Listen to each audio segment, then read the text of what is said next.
Voyageurs du Soir vous propose une rencontre avec Oliver Gallmeister à la médiathèque de Belleville-sur-Vie dans le cadre du voyage L'expérience de la nature.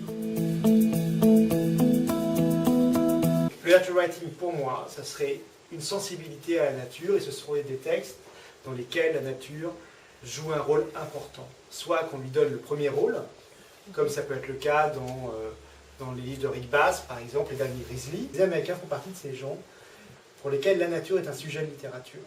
Et c'est là une grande différence avec ce qu'on a en France, c'est qu'en fait, il n'y a pas de nature writing français.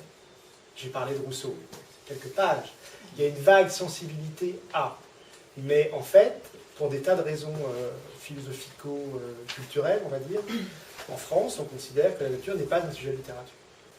Et c'est ce qui fait 95% de ce qui sort en France et ailleurs.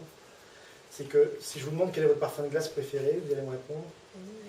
Chocolat, vraiment vanille. Bon, moi, c'est melon, par exemple. Ouais. Et si on pose 20 fois la question, on aura le parfum que vous aimez vraiment le plus au monde.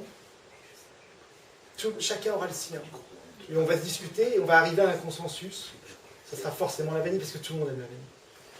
Et c'est comme ça qu'on a tous les mêmes livres. Nous, on est des intermédiaires entre un texte et un lecteur. Et il faut créer une relation de confiance, canaliser des choses qui vont bien ensemble. Si demain je publiais un livre comme, je sais pas, Le tambour de Günter Grass, j'en vendrais 2. Parce que c'est pas ce que les libraires s'attendent à trouver chez moi, ni les bibliothécaires, ils ne le liraient pas, ils ne le conseilleraient pas, et ça ne marcherait pas. Voilà. Ça ne correspond pas à l'identité. Il y a une unité très forte, une cohérence, une ligne éditoriale. Ça s'appelle une ligne éditoriale.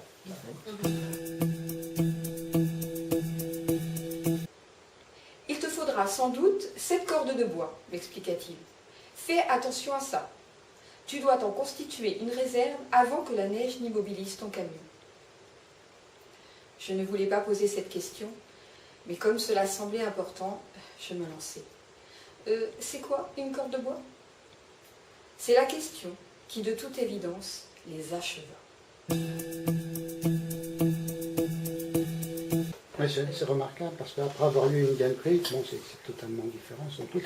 Et là, on se rend compte que c'est un grand écrivain, sur l'art de la nouvelle. Pour un romancier, c'est très difficile. Hein.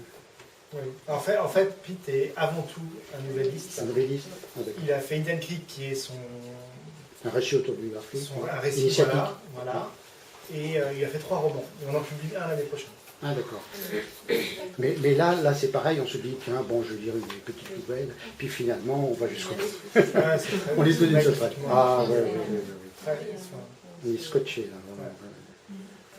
Je viens de lire Itinéraire d'un pêcheur à la mouche, et alors ça j'ai vraiment adoré. Je l'ai pris samedi, je l'ai terminé dimanche, mais c'est génial quoi.